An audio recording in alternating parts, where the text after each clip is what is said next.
Pesquisadora norte-americana que identificou e mapeou a síndrome Smith-Magenis, considerada rara, vem ao Instituto de Biociências da Unesp em Botucatu para oferecer um minicurso.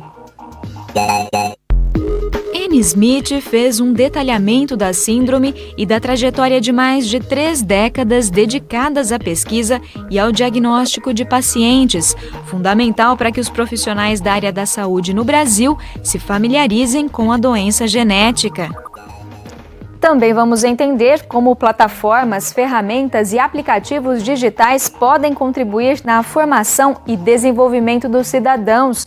Esse foi o tema que pesquisadores da Unesp escolheram para debater em um livro lançado recentemente pela Rede de Apoio à Gestão Educativa.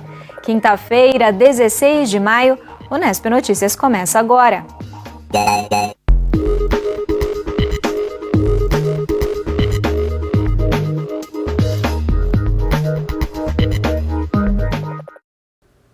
Boa noite.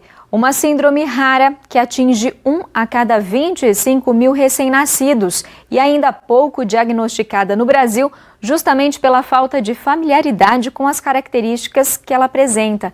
É a síndrome Smith-Magenis. Por isso, ao longo desta semana, o Instituto de Biociências da Unesp em Botucatu trouxe uma pesquisadora norte-americana para oferecer um minicurso aos alunos de graduação e de pós e aos profissionais da área da saúde. Há mais de 30 anos, a geneticista norte-americana Anne Smith se dedica a entender as características, como fazer o diagnóstico e o tratamento da síndrome Smith-Magenis. E não é coincidência que parte do nome da doença genética carregue o sobrenome da pesquisadora. É que ela, junto com uma colega pediatra, foram as primeiras a descrevê-la em 1981. Anne veio ao Brasil para participar de um minicurso organizado pelo Instituto de Biociências da Unesp em Botucatu. No encontro, relembrou como foi o processo para identificar a síndrome. Ao fazer exames genéticos em 2 crianças hospitalizadas com problemas no crânio e no coração, Anne verificou que eles eram causados por uma deleção, ou seja, a perda de parte do cromossomo 17. A pesquisadora também falou dos avanços nessas mais de 3 décadas de pesquisa. Em termos de diagnóstico, o que mudou foi a disponibilidade de novas ferramentas moleculares para podermos olhar para essa deleção do cromossomo e entendê-la. Hoje nós sabemos que 90% das crianças terão uma deleção, mas 10% vão ter uma alteração específica no gene RAI1. Então, a deleção remove o gene ou essa área afetada causa a síndrome. O que mudou além do diagnóstico é o entendimento da doença. As 2 primeiras crianças tinham problemas no coração e na boca, o que hoje corresponde a uma porcentagem bem pequena dos efeitos. O que é mais preponderante hoje é a aparência do crânio, a forma como é o rosto da criança, o atraso no desenvolvimento cognitivo e um grande problema de sono. Este professor da Unesp também estuda a doença de Smith-Magenis. Ele explica que a variação do sono acaba levando a outros sinais clínicos, principalmente ligados a mudanças de comportamento. Elas têm a liberação da melatonina, que qualquer pessoa normal é entre meia-noite e 1h da manhã, eles têm entre meio-dia e 1 da tarde. Melatonina é o hormônio que leva a gente a dormir, tá certo? Então eles não dormem à noite e durante o dia eles querem dormir. Como os pais não sabem disso, querem fazer eles dormir. Eles não dormem à noite, de dia não deixam eles dormir. Então eles acabam tendo privação do sono.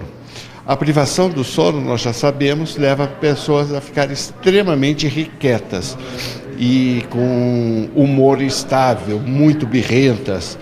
Então elas vão ter um comportamento muito difícil. E os pais não conseguem controlar essas crianças. E quando elas ficam muito nervosas, elas acabam, por exemplo, batendo com a cabeça na parede. Por quê? Porque elas têm baixa sensibilidade à dor. Responsável por trazer Anne para o Brasil, Danilo coordena o Serviço de Aconselhamento Genético da Unesp e é diretor científico de uma associação que reúne familiares de pacientes com a síndrome. Desde 2002 nós estamos estudando essa patologia. Nós fizemos uma busca muito grande por esses pacientes, como eles têm esses comportamentos alterados, eles acabam, muitos deles, indo para as APAES. Então nós fizemos um folder explicando o que eram os principais sintomas da doença e mandamos para todas as APAES do estado de São Paulo, para ver se eles tinham paciente. Quando eles tinham alguém com essas características, eles nos chamavam. E a gente ia pessoalmente nas APAES de várias cidades do estado de São Paulo à procura desses pacientes. E com isso, quando eu comecei o estudo, havia só 2 crianças diagnosticadas no Brasil. Depois que eu tenho, com a continuação, hoje nós já diagnosticamos no meu serviço 36 pacientes com essa síndrome. De um total que hoje nós temos conhecimento de 70 a 72 casos que existem no Brasil. O grupo é inspirado em uma ONG criada por Anne em 1993, nos Estados Unidos, que se tornou referência na área. Eu acredito que o mais importante para essas famílias é encontrar apoio para lidarem com os médicos, mas também para poderem compartilhar experiências com outras famílias que têm os mesmos problemas. No início, nos Estados Unidos, foi formado um grupo chamado PRISMS, de pais e pesquisadores interessados na síndrome, que hoje está espalhado por diferentes lugares em todo o mundo. Com a internet e o Facebook, as famílias também puderam se conectar, e isso é muito importante porque o grupo dá apoio às famílias que geralmente têm pais muito cansados porque cuidam de crianças que não dormem. Então, conforme nós conhecemos mais a doença, podemos recomendar novas estratégias de como lidar com as crianças. A ideia do minicurso é ampliar o conhecimento sobre a síndrome no Brasil, tornando os diagnósticos mais precisos. Um diferencial que vai ajudar no dia a dia da Mirelle, médica neuropediatra do Hospital das Clínicas. Os pacientes eles chegam para mim com os problemas clínicos de síndromes, não só essa síndrome, né, ou características de atraso no desenvolvimento, neuropsicomotor, problemas escolares, problemas de comportamento, talvez até problemas de sono, problemas às vezes de conseguir se alimentar, e eu preciso investigar. Então é bem interessante sim eu estar participando e estar entendendo um pouquinho de como que é todo esse processo.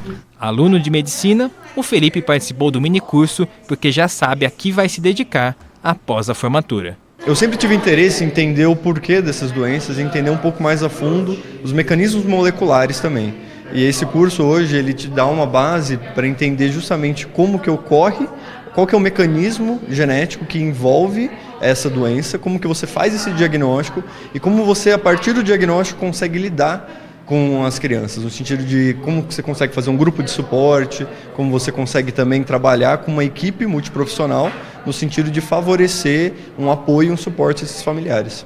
Para o estudante, saber identificar a síndrome também vai trazer mais segurança e tranquilidade às famílias atendidas. Muitas das coisas que as crianças fazem, elas podem ser resultados não de comportamentos dela, mas de alterações genéticas. E, portanto, isso também ajuda a tranquilizar os familiares no sentido de falar assim, olha, não é um problema deles, não foi uma falha deles.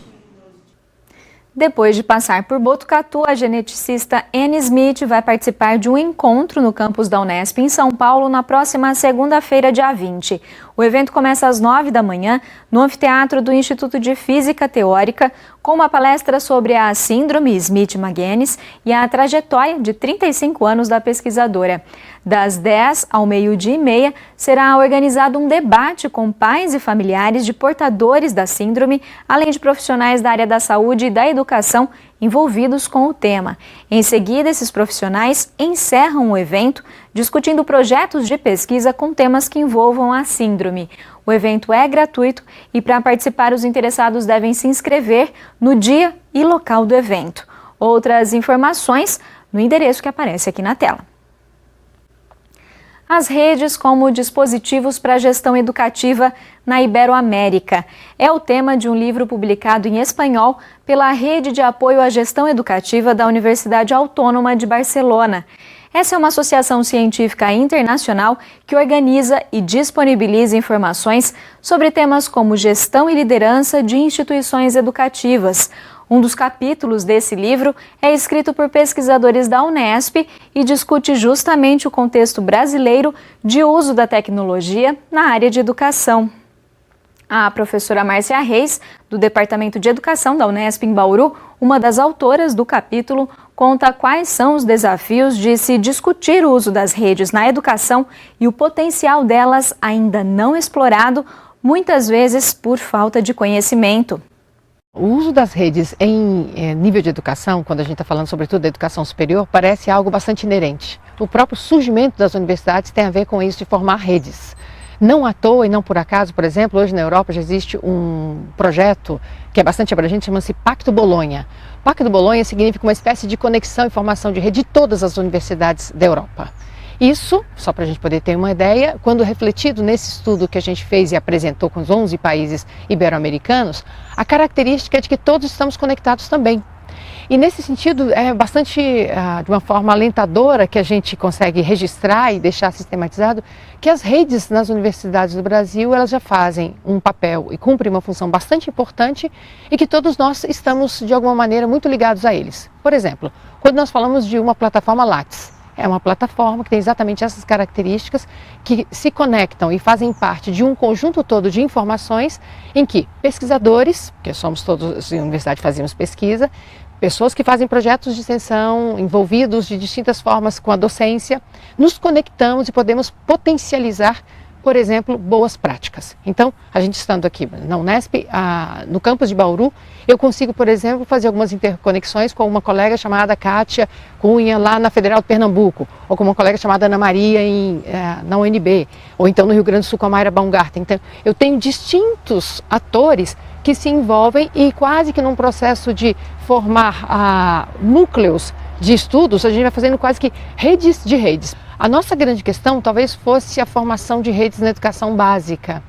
E isso é bastante interessante, porque a gente tem alguns projetos e alguns programas que demandam, por exemplo, essa formação de redes. Um exemplo recente, para a gente poder ter uma ideia, é, por exemplo, o PNAE, né, que é um pacto, como o próprio nome diz, nacional de alfabetização na idade certa. Esse pacto, dadas as suas características, ele forma uma grande rede na educação básica, num lugar privilegiadíssimo, que são, né, desde o momento em que deixou de ser implementado, em 2017, final da educação infantil e começo do ensino fundamental.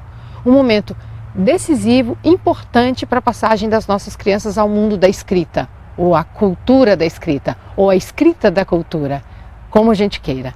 A questão é que fica restrito esse momento. Quando você chega, por exemplo, nos anos médios do ensino fundamental, ou nos anos finais do fundamental, que a gente chama de Fundamental 2, não há redes tão bem formadas assim, é bastante interessante. Então você tem os dois pontos. No ensino médio também bastante escassas são as poucas redes que a gente encontra, né? Então, o que você tem? Na educação superior, uma condição quase sine qua non. Na educação básica, somente aí, no finalzinho da educação infantil, no começo do fundamental, que a gente teria, então, um processo todo de incorporação das redes como nossas práticas. E é bastante interessante que os resultados vêm logo em seguida.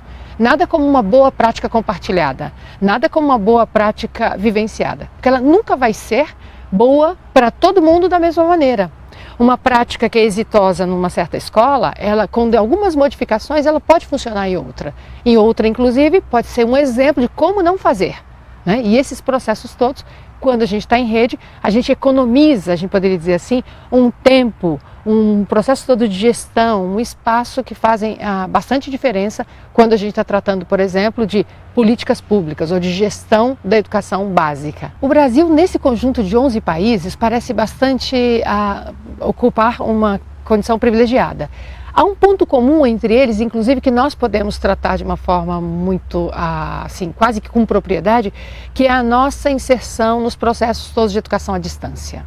Na educação superior, nada caracteriza mais o processo todo de rede que a educação à distância. Pelas próprias características, a questão mesmo da assincronicidade, pelo processo inclusive da autonomia que o aluno tem que ter lá, mas ele não dispensa esse papel do que a gente costuma chamar de tutor ou mentor desses estudantes todos da educação à distância. Então, o Brasil ocupa um lugar bastante interessante, sem contar com outras grandes redes, por exemplo. Então, a gente tem um conjunto de professores de matemática, e essas redes, elas se distribuem pelos 27 estados da federação, praticamente. Uma rede de professores, por exemplo, de ciências, e eles também se conectam. Agora, eu queria só ressaltar, é bastante interessante que são todos modos de rede, de constituição em rede, em conectividade da educação superior, né? E essa educação superior, quando não voltada para a educação, ou seja, para formar novos professores, ela fica restrita à questão da pesquisa.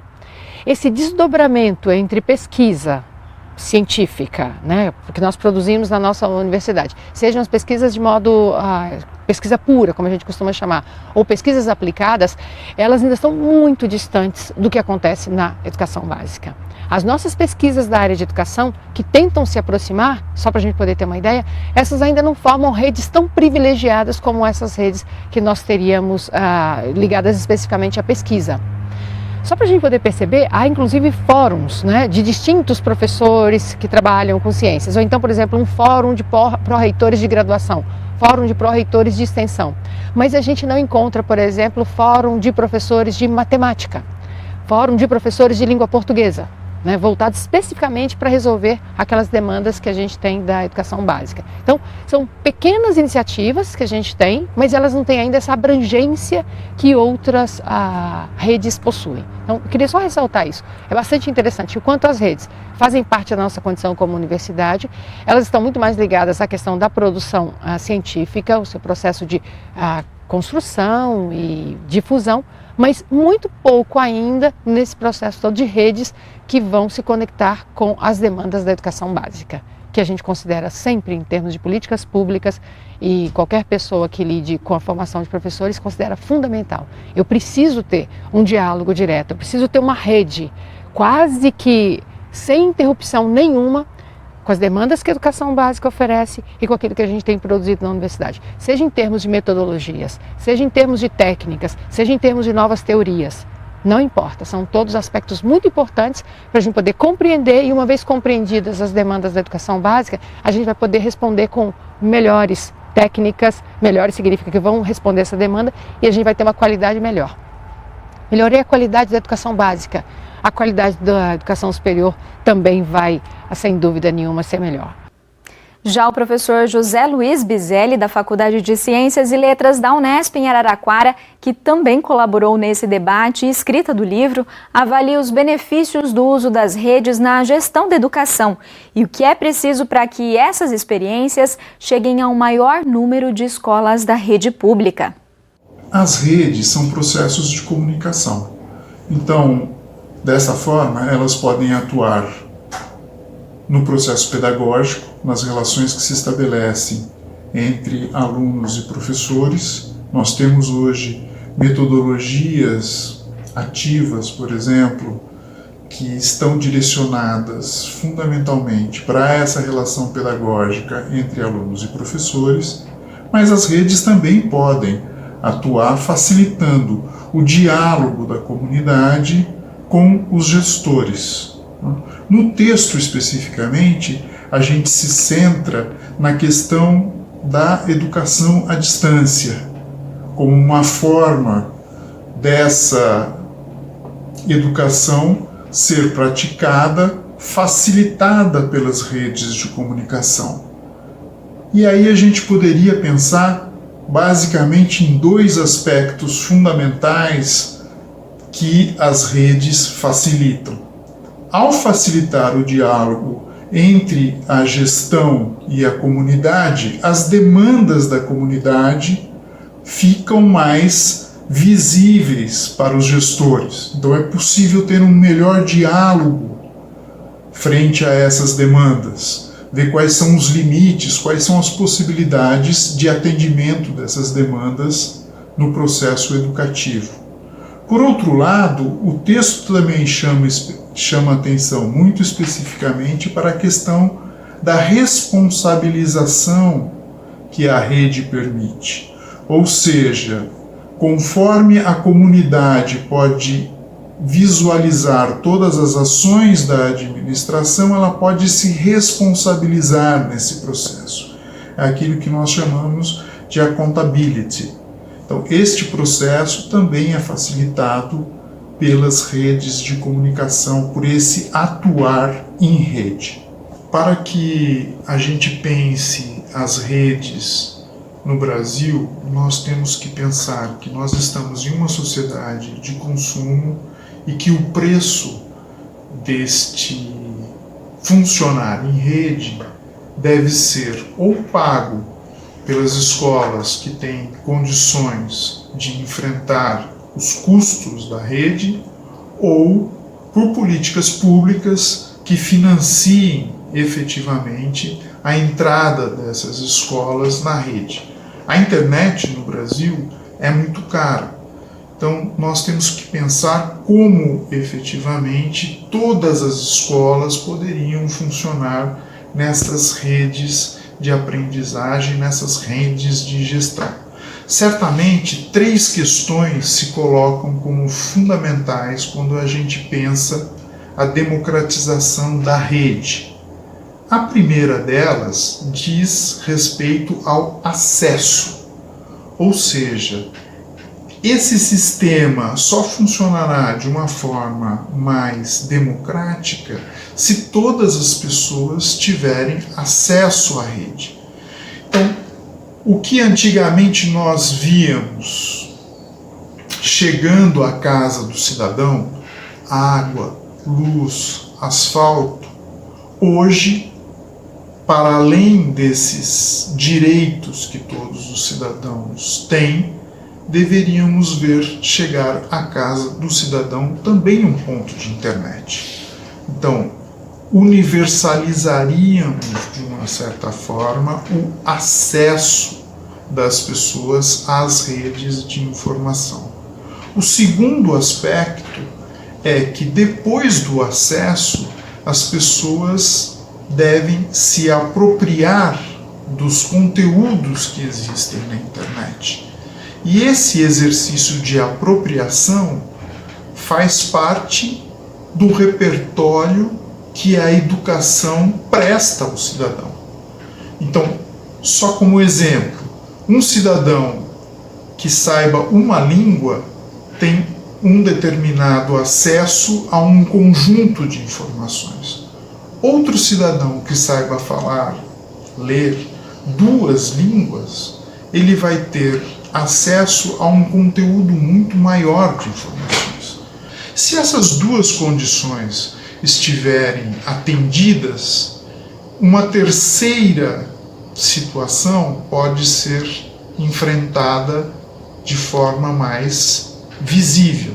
Ou seja, aquilo que nós chamamos lá atrás de accountability é possível quando as pessoas, além do acesso, além da apropriação, estão diante de uma gestão democrática, ou seja, aquela gestão que está disposta a dialogar. Então, se a comunidade da escola e os administradores da escola, funcionando em rede, estão dispostos a trocar informações, a se responsabilizar pelos processos, enfim, a fazer uma gestão democrática dentro da rede, dentro da escola e entre outras escolas, é possível a gente pensar que esta rede faça diferença para cada aluno, para cada professor, para cada gestor. Então aqui nós teríamos, na verdade, uma escola efetivamente funcionando democratizada em rede.